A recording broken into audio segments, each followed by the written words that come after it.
the situation? We heading out of town or... Whoa! Who's this? You remember the rag doll I told you about? The cowboy? Yep. No way! Don't stare. I'm totally staring. Woody, this is Giggle McDimples. Oh, hi, Giggle. Whoa, you didn't tell me he was a cop. Howdy, Sheriff. Officer Giggle McDimples. I run Pet Patrol for Minneapolis. Yeah, search and rescue.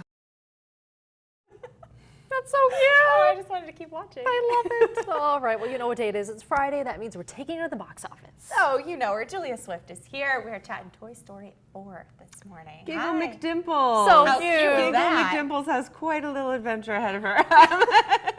Oh. So, yeah, exactly. We won't say any more about that. Yeah, no spoilers. So, this is Toy Story 4. Yeah. And, believe it. you know, this has been a hard summer for sequels. There have been some not so great sequels that haven't been doing really fabulous, some of which are struggling right now in theaters, like Men in Black. And so this is not going to struggle. It actually had the second best animated pre-sales ever. Oh, wow. Ooh, that's great. For the Thursday night previews, which was pretty cool.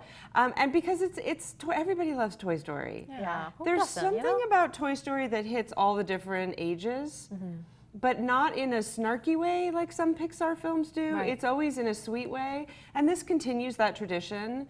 It's a very sweet tale of Woody once again.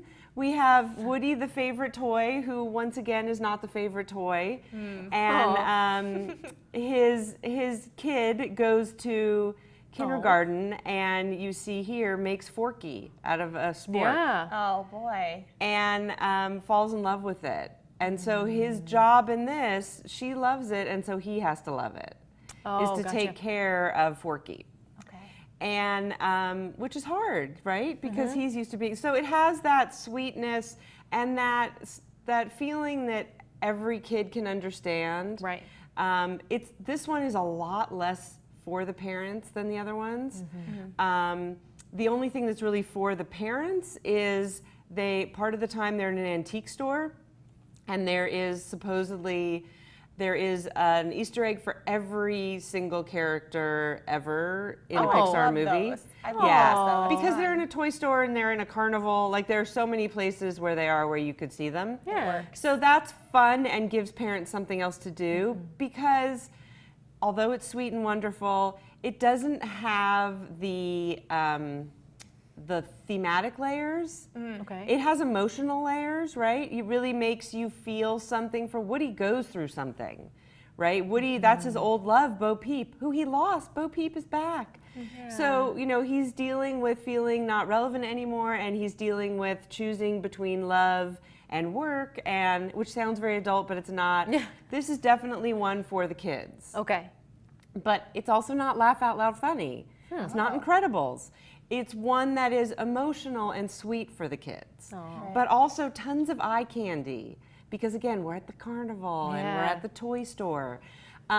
So not as funny, not as thematic, not as adult, but sweet, sweet, sweet. So you can't hate it. Oh no, it was good. It was really strong, really good, really sweet. Very much enjoyed it. The story flowed. Part of it is, you know me, I'm always looking at who wrote it. Yes. That's your job. That's what we do. Exactly. That's what you're there for. So, you know, John Lasseter was kicked out, and he's sort of Pixar for her sexual harassment, and he started the Toy Story trend, and he was always the controlling person there, and he's still listed as one of the writers. But they brought in Rashida Jones, who's Quincy Jones's daughter, who did a documentary about her father, and who's an actress, and that's her pedigree for this. So to me, it's like, couldn't you have found a writer? Like, I love that you brought in someone new, but to me, it's like there's this tendency to go towards actors, and it shows in this, because when you bring in an actor, it can be about the emotional depths of the character, which is great, and which sometimes animated films are missing, and this is, but you don't get any of the larger themes, which is some of what makes Pixar so much fun. Right? When they start talking about, they do sort of subtly talk about, you know, politics and environmentalism and, you know, big corporations and going to outer space. Like they talk about, it's sort of like one of the joys of animation. It's sort of like sci-fi in that you can talk about deeper things without people realizing you're talking about it. Sure. Exactly. This doesn't do that. Yeah. This doesn't do that. And the other thing it doesn't do, Randy Newman did the music, and I was like, well, yeah, he just took his old music and put it on. There's no new amazing song. Really? Okay. But all that sounds negative, and the truth is so sweet Yeah. and visually fun. The adults, even the adults aren't that, the parents aren't that interesting. But the toys are fabulous and fun. It would be a nice one to round out this story. It does sort of feel like they're petering a little. Okay. And I hope this is the final one. Yeah. But if you love Toy Story and love Pixar, you want to go see everything, and just know that you're going, let yourself get carried away by the emotion of it. And let yourself feel for Woody. And, you know, Tom Hanks is so amazing as Woody. Oh, I and just know. let yourself feel like this might be the last one.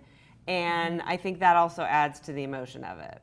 Understandable. Yeah. Okay. You can't really go wrong. Yeah. No. And a great one to bring your kids to, but maybe at the end of the day when they're a little more tired, when they're ready to not so much laugh, but really sit and watch and Sure. think and And get actually emotional. take it. Exactly. Awesome. All right. Well, there you go. Another one for you to watch. Check it out too. It sounds good. I like it. Why would I'm you all not? for it. All right, thank you, Julia. We always appreciate it. We'll be back.